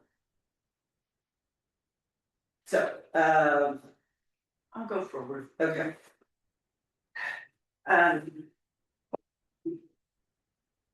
We had, well, for me, was a somewhat surprising opportunity presented to us. And that was one of our presenters in our expert panel indicated that there might be some interest on their part in serving as a part-time administrator under contract. That presenter would be no less than Bill Morris. And having heard that from Bill, I asked if he could meet with the mayor and me last week to rough out what he might be talking about. And what he presented was this. What to me is very interesting is we had discussions 18 months ago when I was searching availability for city attorneys, and he was not interested in that. Although he continued to provide excellent legal advice as needed. What he indicated more recently was he enjoys the administrative role. He has been effective at doing this for Marriott Slaterville. He's been very active in selecting and developing his staff. Such that they are fully operating professionals. And what he described when he was on the panel was management through a weekly staff meeting, which unfortunately we're inhibited from doing because of the OPA public meeting rules. But as he was discussing the panel, it works very well when you go to staff. So he suggested the same mechanism could be used. And then, as he pointed out, everyone needs a supervisor, wants a supervisor to be able to call, ask questions, someone with experience, someone with knowledge. And that's a very important role he serves. He's always on call. And I have met few, if any, attorneys who's more responsive than Bill Morris. You call Bill, he'll step out of a meeting, he knows we're under time pressure very often when people are calling him, whether it's council people or whether it's staff people, and he will provide an answer and a very clear, direct answer. So he presented himself as a potential candidate under a contract basis. In terms of his credentials, we can supply more of that, but I don't know of anyone who served more cities and towns, especially in Weber County and some outside of Weber County, than Bill. And what I'm looking for, and I think we all should look for in a city administrator, is someone with experience. You know, we have all said we're kind of new at this, and we need someone who can coach us. And he has vast and deep experience with starting a city, being a council person himself. At one point, he was the youngest council person in the state of Utah, while it was still a Weber state, I do believe. But just coaching us and getting our standard practices up and running. And so for that, he's a very strong candidate. Go ahead, Chair.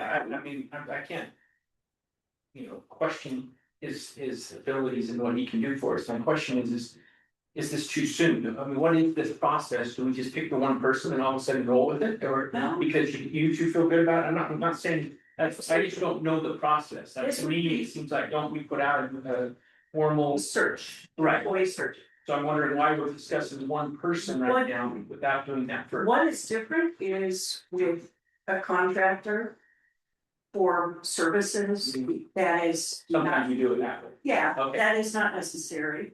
And also with the contractor, frankly, you have the flexibility to say, we can prepare a contract so that you don't get a long lasting obligation. And is there Advantage. a time constraint too? Pick it quicker? Or Yeah. according to doing a normal? Pick them quicker and get them right to work. You can put in 30-day opt-outs, so if you like a week, it can be easier. Yeah. Are you sure as a government entity, even under contracts, we can do that? Mhm. Because it would seem like. We have it yes, right now with JUB, correct. we can fire JUB with 30 days. No, I don't mean that. We went through a whole process. We put out an RFP, we did the whole thing, we interviewed, we selected, is what I'm saying. These Is were it- more same firms, and that's perhaps different. This is a personal service contract. Councilman, but I mean, again, he may be the absolute best person we could find, and if, I also feel like being a brand new city, it would show well for us to say, look, we're looking to hire this position, we have no idea, there might be a diamond in the rough. that lives next door to us, and I wanna do this, and I'll do it for half the cost, and I won't, I think it'd do us well to throw that out there and at least give others opportunities for it, that's my. Do an advertisement or Yeah. something of that nature. And he may surface. as the Yeah, best absolutely, candidate, yeah, exactly, You know, and that way, weed it out. right, but then we have a firm ground to stand on that we did this, so we have to set a precedent too for all our contracts, don't we? How we're gonna do this? No, No. it can all be, Well, that being said though, all of a sudden I'm thinking this through, there has been some things that we've done, like, I'll even say. My decision, or with help of others of going with JUB. I felt very limited at that time, one, because I was very new with it, not really knowing how to go. They seem pretty darn good, there was a couple other options, but let's go with them, so now that I'm a little bit. More experienced with it, a few more months, I just feel like there might be some better options that we can do with that rather than just pick them and go with them, and I think it also shows. To the residents that we're being a little bit more. Respectful of that too, to them. Sounds like. I think it's a good idea to put a solicitation out there, whatever that means. I'm with you guys on that. I think it's the right thing to do. I'm thrilled that there is somebody who said, I will come, I can do this, I'm excited. There's some dollar figure that I'm not asking you guys, but there's probably some dollar figure, which is important to go back to our previous conversation. If he says some rate that's this, which is half of, I'm just making that up, 86,000, that's $40,000. And now we can maybe put towards a community development director. But the sooner that we could put a solicitation, whatever that means, out on the street so that we can get resumes, I think that's a great thing, because I hear consensus, at least that a part-time administrator is a very important thing. I'm and so I'm be excited. Neil or somebody else, let's get out there, but at least we know that there's a fish in the water. Yeah. There wasn't a fish in the water in the Yellowstone River, We know. I couldn't even catch any fish, but Yeah. at least there's a fish sniffing the bait this. And I'm thrilled that we have So to apply, I just would like to, I think we should nod our heads to Kate and put together within our procurement policy, how we would go about doing this and get it on the streets. because then we should probably follow a similar process and procedure for everybody. This is a contract position versus. Yeah, I don't wanna go off on a tangent, because we're gonna run out of time here. Okay, I agree, and I can do that, and it would be happy. Thank you. Yeah. Perfect, yes, this was not, I don't want anyone to get this confused, this was not meant to be. This is a work session, this wasn't meant to be like, here is who It's, me, the mayor, is putting forward for advice on consent, that was not, at all, it was transparency. Someone came forward and, said, hey, by the way. I can do this in my sleep, basically, and so it was about transparency there. But like we said, we have no idea what the market holds, and so throwing up fishing lines absolutely is the correct way to go. It's about letting me know that we had this very unexpected phone price. and it does lead to excitement, because I did not personally think. And I don't find very many people. I personally felt the load is about to be lightened on all of us, and we're about to get some good reliable advice. Someone who's been down this road before, and so there may be the others out there, so. So when you put that information out, is there a deadline on when it needs to be? I would do that, Yeah, so we okay. could reach a decision. Yeah. This goes into our next agenda item, and we're gonna have to kind of step up in our conversation. But so this next one is discussion of a proposed appointment for treasurer with advice and consent. Again, this is a discussion to be had, because we have not yet come to this procedure. As you all know, our revered Kate Larison has had to step down after serving us so well for the first 6 months of our existence. And so starting in July, we put an ad in the newspaper asking for volunteers to help. About 5 people surfaced, 2 people persisted through interviews. We had a selection committee composed of Kay Larson Rousseau, Sherry Broadbent, and myself. And we interviewed the two people who persisted to the final interview round. And out of that, we found two highly qualified people with some different skill sets. And it was the applicant we're proposing get this by this volunteer role who emerged, Brenda Grove, resident of Huntsville, who comes having had experience as a treasurer for North Ogden. During that period, she worked with Cassell Financial Management and attended many municipal treasurer conferences. Las Vegas, Provo, elsewhere, so she's worked in the municipal treasury space. Since then, she's been doing a variety of accounting roles, accounts payable and administrative assistant for Granite Construction, secretary treasurer of Huntsville Irrigation for over 20 years. And the head of Huntsville Irrigation Company told me they probably have more money than we do right now. She's also serving currently as a special ed teacher at New Ames. She presents herself as very organized, detail-oriented, and committed to performing duties with accuracy and professionalism. And I was able to check one of the references, and that would have been the president of Huntsville Irrigation Company, who had nothing but raves, compliments, and the ultimate praise for her integrity. I'm hoping to speak with another reference, but I am assured, and our committee was assured, that this is who we're proposing that the mayor appoint. This will then be subject to advice and consent consideration at our next regular voting meeting. Before that, and I just had a conversation with her, before that, I have dotted and the T is crossed. We hope to start getting her integrated, reacquainted with CEL, and just start some onboarding on the understanding that it's subject still to the advice and consent vote in 2 weeks. Or is it 1 week? It's 1 week. Yeah, so that looks very promising. Don, you know this person. I've dealt with Brady for 14 years, so I would, without a hesitation, endorse her for this room. I mean, she's that good.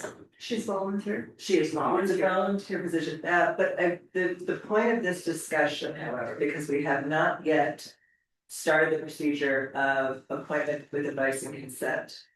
So the discussion I wanted to have was, it has been, so there's a committee that has been going through this process for over a month. They have landed on a recommendation to me, the mayor. I agree with the recommendation and am happy to put forth that recommendation to you all for advice and consent. The reason this discussion is on today's agenda is because we are currently having, we're stretched. We have other people that are stepping in and filling the empty role of the treasurer, which is an active, day-to-day active role. And so the question came up. So it was brought to me, well, can we onboard somebody in the fact that we don't have a meeting for another week or two? And I said, well, we bring it up to the council for discussion because this will be the first time that we've had this.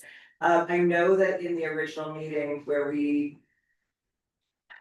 don't know which week that was, the one, I think it was the one with the resolution for the org chart, where because it was about the resolution and advice and consent was put into that section 3, and Councilmember Hickman mentioned we cannot allow it to delay things.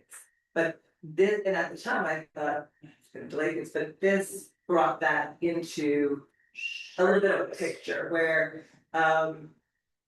do we need to continue overloading for the next week an individual to do a job, like in addition to what they're currently doing? Or can we start to onboard somebody with the parameters that it's conditional for the advice and consent next week? And understand that this could also be, if this was last week, then it's 2 weeks away, so. I would just get Corbin's input on that, because when I Googled the advice and consent to see what it meant under Utah law, it said only after the approval does the appointment take effect. So I just want to make sure we are within our bounds as we look at what does this mean? And I'm sorry we don't have a meeting tomorrow, but Sure. this is a rare circumstance, I think, and I don't wanna put us in a position, even though it's a volunteer, I don't wanna put us in that position. Yes, sir. What's the question specifically? Can we Start. Should we allow an onboarding to begin with the condition that it is conditional on next week's meeting of advice and consent, or? No, Our municipal code is silent on that subject, but it's clear that with our advice and consent, she can, the treasurer, so that should happen on the 18th. I see nothing that precludes us from saying, go ahead and onboard, but that does not mean we have given you advice and consent. that's correct. So I personally think if there's unequivocally, we think that we will give you the advice and consent, the practical thing to do is, sure, go ahead and begin onboarding, which costs us nothing practically. And if between now and 7 days from now, we discover, holy cow, she's not the right person, oh, we used up some staff time. That's what I would do. Because there's nothing that says we can't, so let's allow it to happen. Kathy, is there any IT concerns? Oh, excuse me, what council? That's all right. Is there any IT concerns with bringing somebody on before we? No, I just see Kay's laptop, there, she has a laptop. Hey, Larson. And there's 10 totals that she needs. We can but call her a it's not volunteer. In the short term, you're not the treasurer, you're the whatever, the volunteer who are getting ready to be the treasurer In training. in training. And then make her it on the 18th. That's how I would approach it personally. And she has access to the data before you make her official then? Mm-hmm.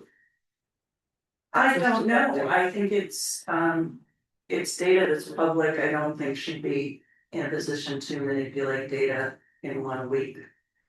Well, how have we appointed volunteers in the past? Other volunteers. Acclamations. Right. You're dead. You're it. Acclamation. But hasn't it been a voting thing? We voted gay, didn't it? It was before we were. All of this happened before we We put incorporated. everybody in position, and then later on, we made it formal, because certain positions you have to actually make. They were doing. And so we made it formal for those certain positions where we had to make someone by resolution. But otherwise, no, we should. Does she need access to the data in the next week? In Casella?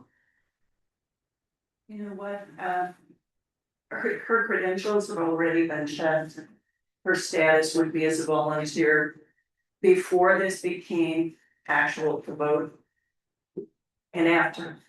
And there is no additional level of security that I think needs to be applied in the 1 week of onboarding.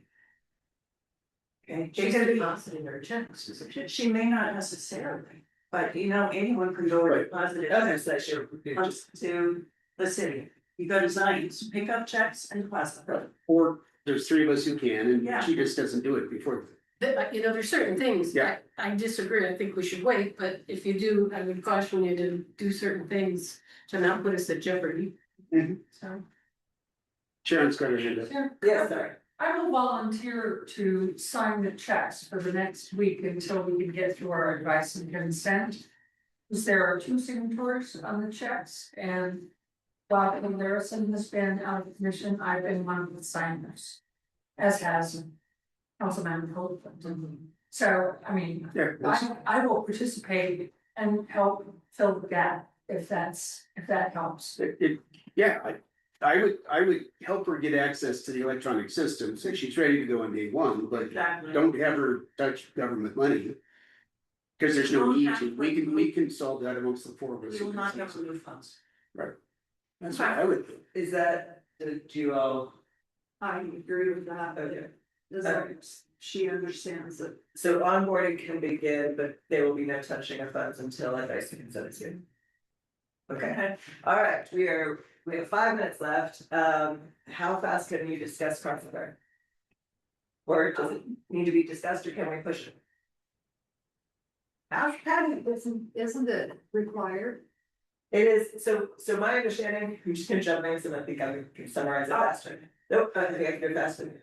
So it is a required position, the question has been, who has to be the actual employer of that person? Because there are ramifications on about that, so the amount is fixed.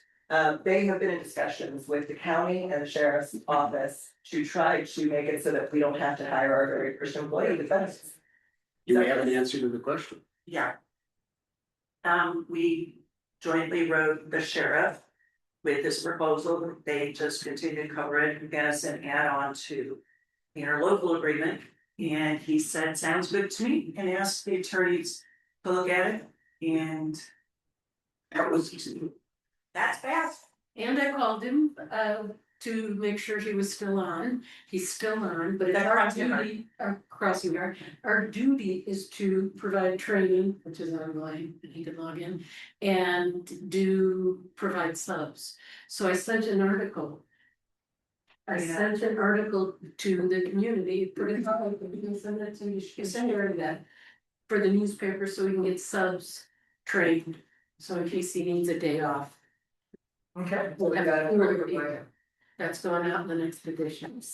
Alright, so we'll get updates on that moving forward. We got, 2 more items here that we are not gonna be able to do properly in 3 minutes. Discussion on the top 3 code enforcement priorities. The reason I put this on is because, as we all know, we have a very limited amount of time that is allocated to code enforcement as per our adopted budget. We know that the form is live on the website and residents can all just send in all the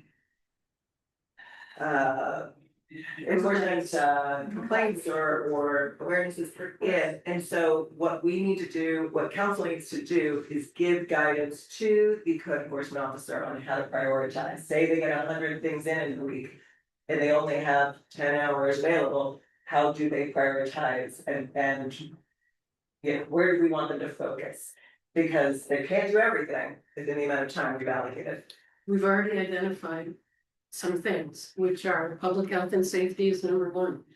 That's the top one, and then the second one is the complaints. And short-term rentals is pretty top on that list, and according We to. get complaints, because everything's a complaint. Right. It was STRs, it's number 2, wasn't it?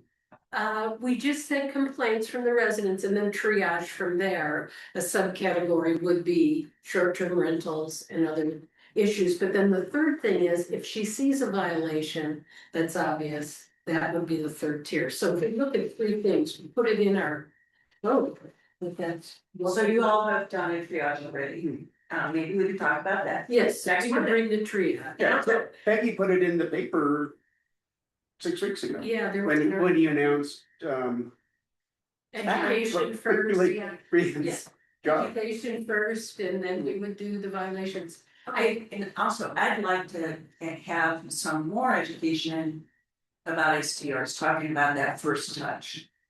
Because some people are surprised, they don't know the zoning rules, they've been doing this for some time. And it's a real shock to them. I'll put it on Mondays. Yeah, I think that. Monday. Okay, so And we should have a list of all of the complaints and we'll email it to you so you can see what's been coming in.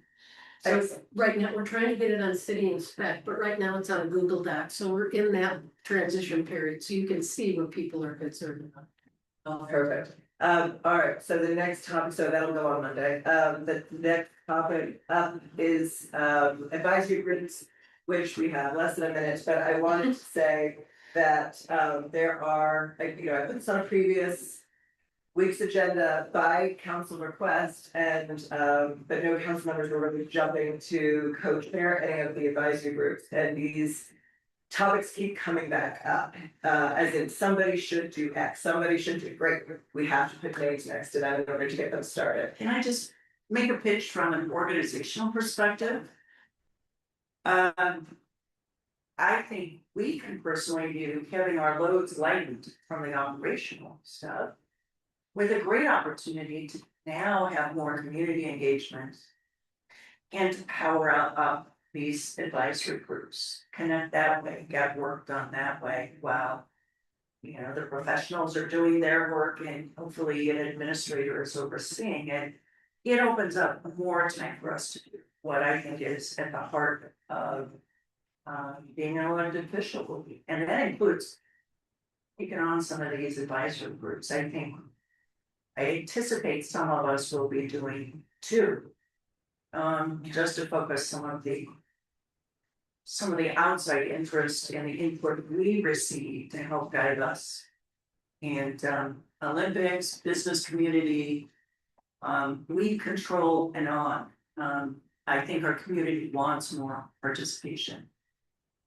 So I mentioned that I do need council members to declare what they would be interested in co-chairing, because that's how we have proceeded. You get a co-chair and then we put out, you know, an article talking about we're gonna launch this advisory group, anybody who wants to join, so on and so forth, but it all starts with the co-chair. So I listed some options for people to think about, like I did the last time. I also put et cetera, because for example, the Olympics wasn't one of those. But it sounded from today's discussion that is definitely a priority, so great, feel free to jump in and start pointing things. Or suggesting. Suggesting things, what else would you like to share? What else would you great? Yeah, I had a call this morning from a resident who was suggesting that maybe we should have a community events. I agree, that was all I was, but I did, so here, And I would be interested. I would jump. perfect, I will put you down next to community events, I think that's excellent. Because these things pop up, you know, whether it's the Weaver County Fair, whether it's the 4th of July, whether it's our anniversary podcast, so. Right, what city doesn't get involved with their 4th of July? Absolutely. yeah, So Councilmember Shaw has an interest and declaration for community events. Anybody else that I think we're really excited about? I will have excitement after we figure out who we're hiring and where we're hiring. Because the fact is, the mayor and the mayor pro tem are gonna be in a whole bunch of meetings. The way we design this, and I need to understand how much time I'm gonna be spending on that before I add That's understandable. from that. But I'm interested in quite a few things, but I've gotta know first what clue that you and I are gonna be doing. we have volunteers for Dark Sky, for jump starting and our first meeting in the next day. You are already co-chair. Yeah, but again, after I see if there's more open space for me personally to do more, I think I take another company. Okay. Councilmember Booth, they're doing bigger, anything from you guys? Not today. Okay. I will put it back on Monday, because we want to revisit. Okay, any council comments going around, starting with Councilmember Baker? Recall hopefully that sometime about 3 weeks ago, I mentioned that Waste Management was changing their schedule of pickup. I will be approving their plan here sometime in 24 hours, 48 hours. I'll pass it on to you, Janet, if you want to see it.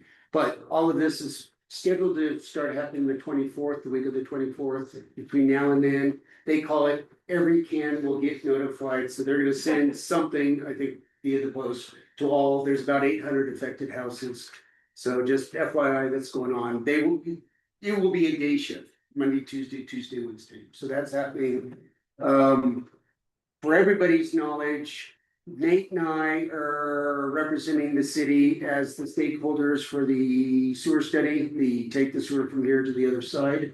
We are the two designees right now as the city's stakeholders. That meeting is the 12th, which is Wednesday, the 12th Wednesday at 2:00. Recall that the Weber County has money on contract for their studying, taking sewage from our valley up and over to the West Weber sewer plant. Bowman Collins got that? Yeah, Bowman Collins is the prime. So we're meeting with them. They've asked to meet with us. I'll back brief everybody on what they asked and how we answered. UDOT, Matt Crump for all of us is trying to set up the right meeting at the right frequency with UDOT on what is going on, how they're managing their roads in our city, and I want you guys to know that. The mayor and I are in a meeting on the 13th on UDOT's long-range plan for our ballot. I don't know what that is, but she and I are going to that meeting and we'll back brief you all. And the transportation utility fee study is ongoing. So know that JUD and Zions are beginning to do all that work. We told them to go do it. Okay. That's what I needed to tell everybody. I just wanted to say, so the new trash days, will you be able to get something into the paper? Do you have? They're responsible for putting it in the paper. Okay. So I will remind them. Councilor Shaw. Just this resident that called me and, their photos, they'd like to see Liberty Days taken over by the city. So that's a community event, I'm sorry, what's Liberty Days? It's the 4th of July. Okay, there's 2 4th of July celebrations up here. Yeah. Huntsville and Liberty Days. Well, Eden did one this year too. They did, and they've done it before as well, but We've it, done yeah, it forever. The breakfast? Just do a little breakfast, Yeah. little very small. but so this is about starting the advisory. group. Starting the advisory group. Anything else? Okay, Councilor Cooper. Just sharing with you, we've got about 7 articles in queue written, that need to be reviewed before final submission. To the newspaper today, and I'm finding we're doing a lot of updates on. What kind of property tax relief people can get and how to get it, how to challenge your assessment and basic information. That our people will want to know in looking at their tax bill regardless of what happened to that amount city factors. Another thing I was thinking of adding, and I don't want to preempt the emergency planning group, but how to put an away bag or a go bag together. I've got chats with friends, we're talking about, they've got theirs ready to go, and so without stepping on toes, I want to draft one tonight. And have you review it, Tia. Because I'm meeting with my emergency management team tomorrow and Okay. we're gonna talk about the articles that they will put in the paper every month, so. I would suggest you two get together. People are talking about. Go bags, yeah. There are some funny suggestions for people who go bags, but it is a reality. There is a lot of information. Yes, and we have experts in the valley that Yeah. would be better at writing that articles, I think. Anything else? That's what we're doing. I had a couple of farm stands yesterday and then or 2 Saturday and 1 Sunday, excellent things happening in the valley. Ogden Farms had a great event, McFarland's over there is wonderful now that it's at the new property. Is great, and then the coffee shop on Sunday had a nice little farmers market, so it was really lovely. I also want to tell you something, Councilman Hoagland said about the tax, I didn't get my tax statement, so I called the county. Those of us with PO boxes, sometimes I send it to the street address. So you have to call the recorder's office or go online.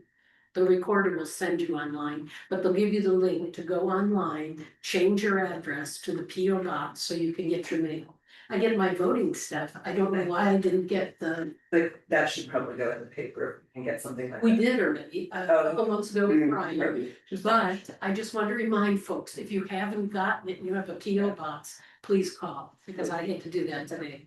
So, special events permits, I had a resident call me about an agritourism event they wanted to do, and we don't have in our fee permit fees ordinance, a special event permit fee.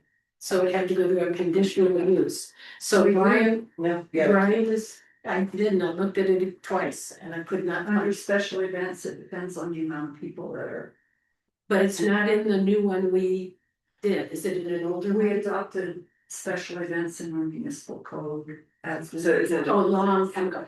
Anyway, then we'll send Brian to you to work that out because he's working with this person or our resident on an event. And the conditional use permit was pretty exorbitant, so we've got to make it. this is what Brian talked about during the thing. Yes, so Yes, we're gonna do, tough. so we're gonna work with that and maybe we can connect with you, Tia, to find that piece, because looking through the codes, I couldn't find it either. So I didn't look in the meeting code though, I looked in the land use code. It's just the special events. Yeah. That people apply for. Great.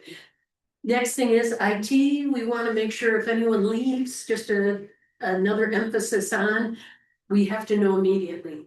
Because access to data should be stopped the minute they walk out the door. So Kathy has to be on top of that. So if anyone comes or goes, please let Kathy know immediately so she can take care of our needs. Last thing is, and this might take me a little bit, 30 seconds to 45. Part of our vision reads, we lead ethically with transparency, accountability, uncompromising integrity, and constant respect for people. This ties into our advisory groups teams and us asking for volunteers. So the residents, to honor them for their time in taking that last survey about Name the City, I'm gonna ask that we revisit that because it appears that we jumped to Ogden Valley City and didn't consider the two names in the middle. Eden Valley and Pineview in our discussions. So I would like to put that on Monday's agenda, that we go back and these volunteers who took the survey want to feel like we're listening. They want to, we're not gonna get volunteers to help us with other things if they don't feel like their input was listened to or considered. So this is a way for us, I think, to show we're considering and to talk about Eden Valley and Pineview. So I'd like to put that on, so we don't miss this opportunity Yeah. to do that. So looking forward, I wanna make sure people understand we're gonna consider. We might not agree all the time, but we're gonna consider the information. I think you just have it with, you're gonna put it on the agenda spreadsheet. Okay, so I'll do that on Monday, so we have time. Perfect. I'm gonna go ahead and say I have no comment because we are 12 minutes late with our attorney. That is to say that we need to go into closed session for litigation discussion and strategy. So we're going to go ahead, anybody that's watching or participating online, we're gonna go ahead and mute and black out this current link. It will stay live because we will come back to this meeting to actually adjourn, but in the meantime, we need to scoot over to the closed session. It is 4:13. We're gonna go ahead and do that now.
You tell me.